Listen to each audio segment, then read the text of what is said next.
আসসালামু আলাইকুম। কেমন আছো তোমরা সবাই? আশা করি ভালো আছো। আল্লাহর রহমতে আমিও ভালো আছি। আজকে আমি তোমাদের সামনে আসলাম রমজান স্যার।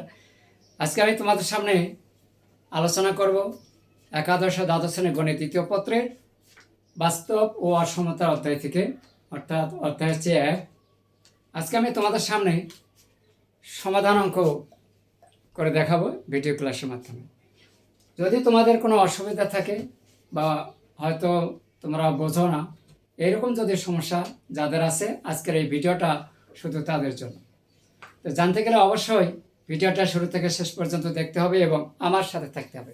তো চলুন, আজকে আমি তোমাদের সামনে যে প্রশ্নটা দেবো, এটা কিন্তু পরীক্ষায় আসে, এর জন্য আমি এটা আজকে ভিডিও ক্লাসের জন্য মাধ্যমে দেখানোর চেষ্টা করছি। তো দেরি না করে শুরু করা যাক। সমাধান করে দেওয়া আছে এখানে মডুলাস 2x - 9 মডুলাস গ্রেটার 9। তাহলে যখন গ্রেটার চিহ্ন থাকবে তখন একরকম একটা নিয়ম হবে, আর লেস দ্যান থাকলে আরেকটা নিয়ম হবে। যেহেতু এখানে গ্রেটার আছে, আমরা এক্স একবার ধনাত্মক এবং ঋণাত্মক ব্যবহার করব। তাহলে সেক্ষেত্রে আমরা লিখতে পারি এক্স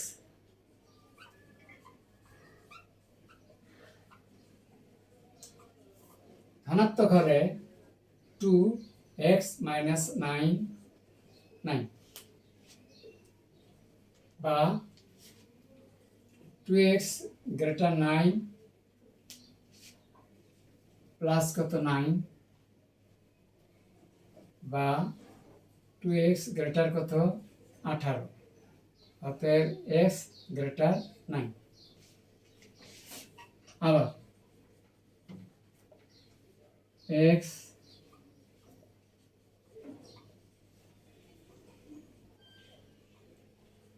ঋণাত্মক হলে -2x - 9 greater 9।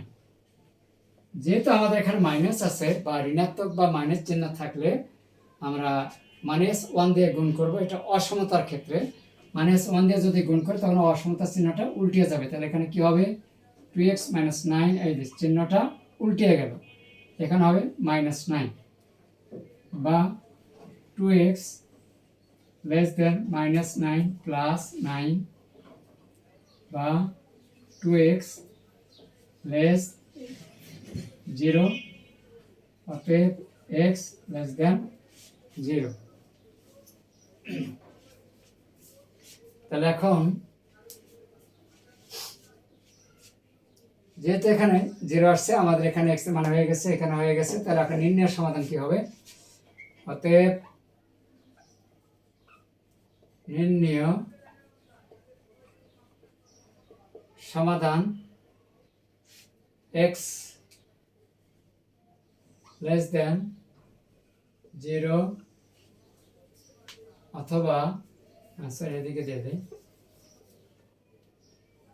x less than 0 অথবা x greater 9। এই হচ্ছে আনসার।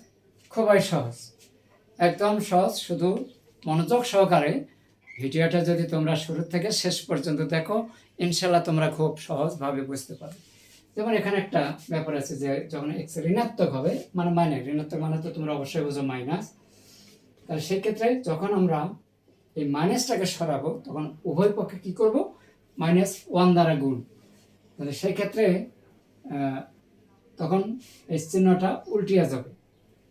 তাহলে এখানে গ্রেটার থেকে লেস দ্যান হয়ে গেল, আর প্লাস মাইনাসে মাইনাস। এখন এই মাইনাসকে -9কে সরাতে গেলে এটা ওই পাশে গেলে প্লাস হয়, অথবা এই পাশে আমরা উভয় পাশে +9 যোগ করি, এই পাশে কাটা যায়, আর এখানে -9 + 9 0, সেই 0কে আমরা 2 দ্বারা ভাগ করে 0 হয়ে গেছে। তাহলে নির্ণয়ের সমাধান আসছে কত,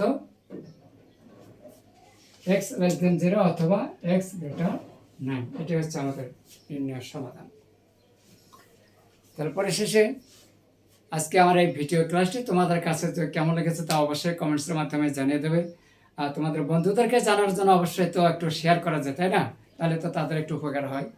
আর সেই সাথে পরবর্তীতে যদি তোমরা এমন সহজভাবে গণিত শিখতে চাও, বুঝতে চাও, তাহলে অবশ্যই আমার এই পেজটাকে ফলো করুন, অর্থাৎ রমজান ম্যাথ কেয়ারকে ফলো করে আমাদের সাথে থাকুন। ম্যাথ হবে সহজ, কঠিন নয়, ভয় নয়। আবার দেখা হবে পরের কোনো এক ভিডিওতে। ধন্যবাদ সবাইকে।